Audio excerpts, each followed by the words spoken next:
Wasomi hai asubuhi, mwamba mbio mbio anawahi interview ya kazi. Akakipamia hiki kidada hapa. Kidada akamwambia, kaka samani, naomba unisaidie. Viatu vyangu vimekatika na siwezi kutembea peku. Naomba unistili nipate viatu vingine. Mwamba akamwambia, bidada, mimi niko mbio mbio huko naenda kuforce. Bidada akasisitiza sana anataka msaada.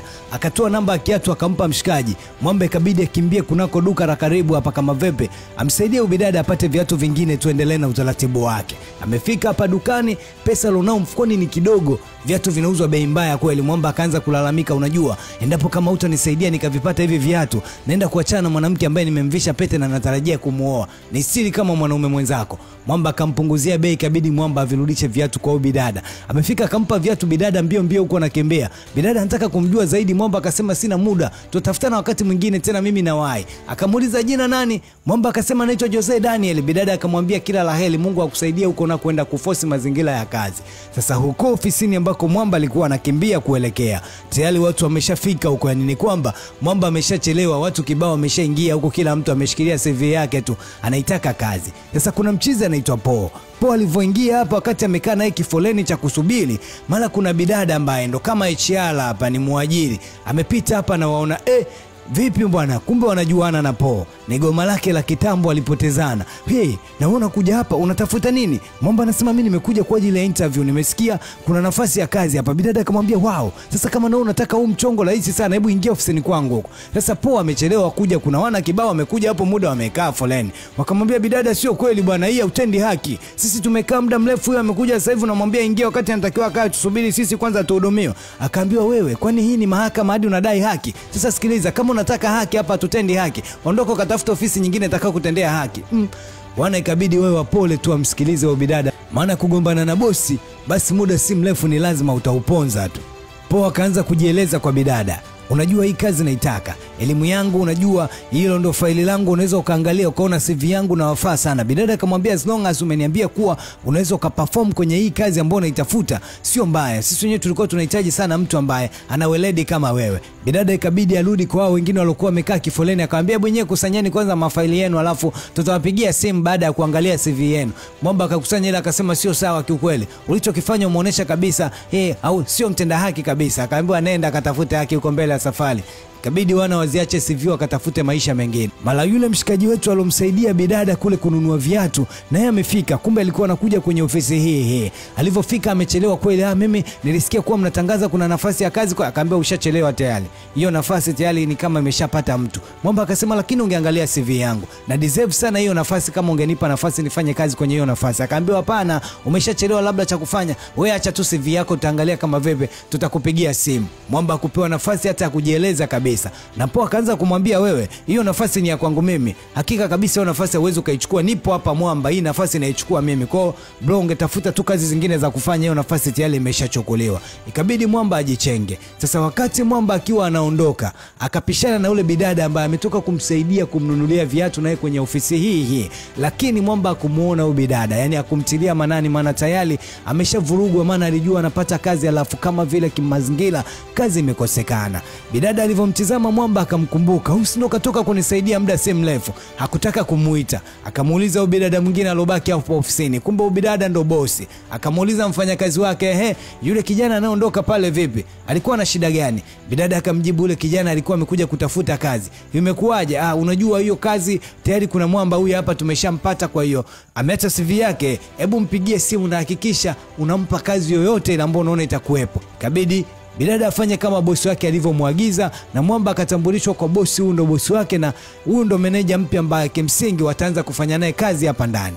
Bosi kabidi aende kuzungumza na huyo Mwamba, kumuelekeza nini anakitaka na target ya kutafuta mtu kama yeye ni nini. Anamwambia kuwa kuna makampuni kadhaa anataka ingie nayo makubaliano ya kufanya kazi, lakini kuna namna anatakiwa ayavutie yale makampuni kwa kutengeneza proposal ambayo hao makampuni yakiona ataona yes, kuna namna ataenda kunufaika na huo mchongo ambao huyu bidada kampuni yake itakuwa ikishirikiana na hayo makampuni. Mwamba akasema hizo ndo kazi zangu na nimesomea hizo kazi na uweledi na nina uzoefu wa kufanya hiyo michongo, kwa mama usijali hilo limeisha. Jose Daniel naye akapigiwa simu. akaambiwa aje hapa maana bosi alitoa agizo kijana apewe kazi yoyote. Mwamba akafly na akasema hakika nimepata nafasi nilokuwa naitaka kwenye hii kampuni, si ndio? Akaambiwa nafasi imeshapata mtu, si nilikwambia toka siku ile. Kuna kazi hapa ya kusafisha. Kwa kama utahitaji kazi ya kusafisha nitakupa kazi. Mwamba akaona bora 9 nenda shika kuliko 10 nenda rudi. Sawa, nitafanya. Mwamba akapewa ajira ya kusafisha. Huyo mchizi akawa ndo meneja anapambana na kibarua chake. Sasa Mwamba leo akiwa amekuja ofisini kwa huyu Mwamba anakuja kusafisha, mara anashangaa Mwamba yupo Google huko. Ana Google namna gani unaweza kutengeneza? Na we kazi unafanya Google, unauliza Google. Mara Mwamba akafungua ChatGPT. Kwa kumbe Mwamba hakuna kitu chochote. Yaani ametumia udhaifu ule dem kwa sababu alikuwa ni mwanamke wake. Kamzugazuga maneno mengi. Dem naye kaingia kwenye mkenge, kampa bwana yake kazi, alafu bwana yake hakuna kitu, ni sifuri. Muda huu Jose Daniel akiwa anafanya usafi kakutana na ile pisi. Leo ndo mara ya kwanza anakutana nayo hapa. Wakaanza kuzungumza, na kuona umepata kazi. Nasema yes nimepata, japo sio kazi nilokuwa nataka. Kaambia nashukuru sana kwa siku ile ulinisaidia sana. Kiukweli wewe ni mtu mwema sana. Jose Daniel naye akafly sana kukutana na huyu bidada hapa, na Mwamba akaona sio mbaya, ngoja tupambane. Mchizi ameshaandaa tayari hiyo ripoti yake, akaipeleka kwa bosi kuwa bosi, vipi kama mchongo ukiwa umeandaliwa kama hivi? Bosi akamwambia sio mbaya, nitaupitia alafu nitakupa majibu. Anamaliza anakutana na kile kidem chake, vipi? Bosi anasemaje? Na umeandika vizuri. Jamaa akamwambia unashaka nini? Mimi ndo mkali wa hizi kazi na nimeandika vizuri, uwezi amini. Bosi ni lazima ataipenda. Demo akamwambia kuwa makini. Endapo kama utaleta mapepe ujue tunafukuzwa wote kazi hapa. Mimi nilokuajili na wewe. Jamaa akamwambia usiwe na shaka. Mimi nimenyoosha kila kitu, hautaamini kitakachotokea huko mbele ya safari. Sasa bosi anaanza kupitia sasa kile ambacho ameandikiwa na huyu Mwamba. Bosi anashangaa, la mbele mbele la nyuma nyuma havieleweki, yani vitu vimevurugana. Kila akishika hizi karatasi anaona ni utopolo tu, hakuna kitu chochote kimeandikwa. Yaani anaona viola tu. Bosi akaona toba, akatupa hii karatasi. Wakati anaitupa, Jose Daniel alikuwa anaingia huko.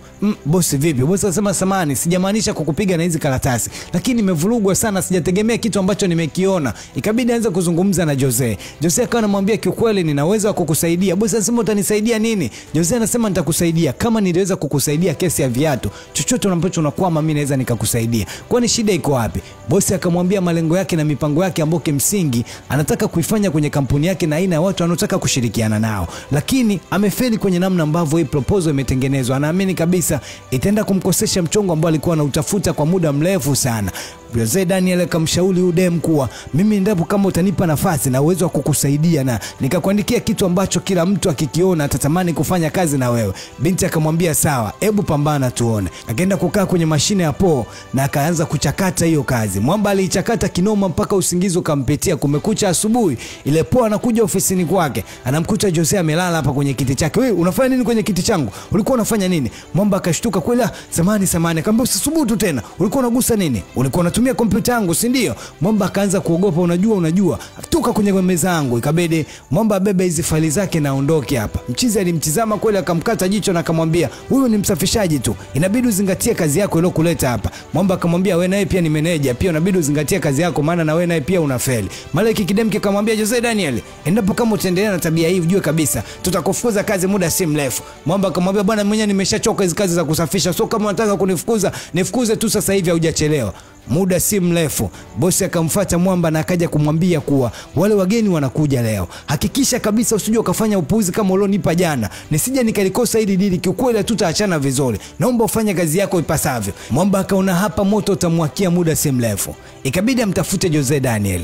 Akamwambia bwana sikiliza nikwambie, naamini kabisa taaluma yako ni kubwa kuliko ya kwangu, hili nimeshalijua, naomba unisaidie kaka hapa naomboka, yani muda si mrefu natia ushuzi hii kampuni, naomba unisaidie kaka. Jamaa akamwambia nikusaidie kitu gani? Mchizi akachukua kitambaa chake akamwambia kaka mimi nitakusaidia kusafisha hapa, nisaidie tu mimi nisije nikaumbuka hapa, tayari hapa nishakunya, nisaidie kaka kuzoa hii. Kaambia hakuna kitu mzee, weka pambane, wewe si meneja akafanye kazi yako.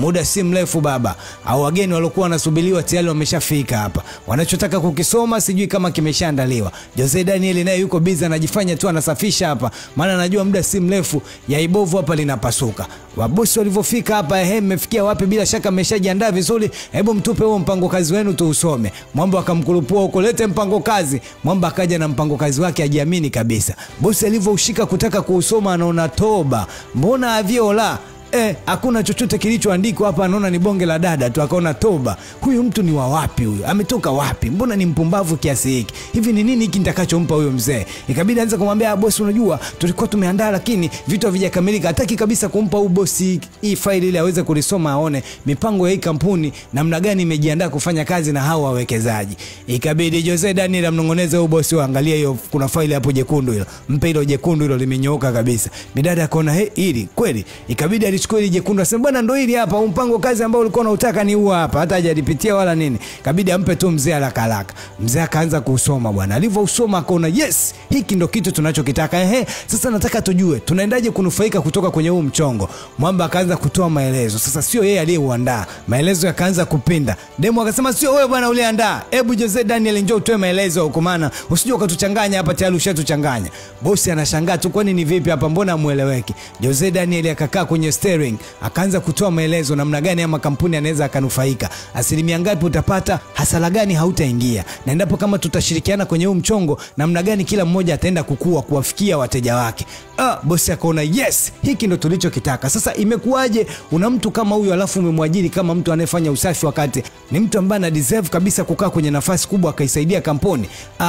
Unajua zikawa nyingi kweli. Mzee akasema ni vyema watu kama hawa ukawaweka sehemu za juu ili wakasaidia kuokoa kampuni, maana unakoelekea binti ulikuwa unakanyaga. Mwamba akawa ameondoka. Wakabaki hapo wanatazamana mtu na demu wake. Ikatoka kauli moja, hauna kazi, ushafukuzwa kazi. Bidada naye akageuka akaondoka, akaambiwa hamna kazi yote, pumbavu, mfuate bwana yako muende huko. Jose Daniel akabaki hapa na bosi wake. Bosi anamwambia asante sana, umesababisha nimeupata huu mchongo. Hakika wewe una msaada mkubwa sana kwenye maisha yangu Jose Daniel. Hebu tubaki hapa tupambane. Na huu ndo mwisho wa huu mzigo sasa. Na hii si kwa Jose Daniel tu.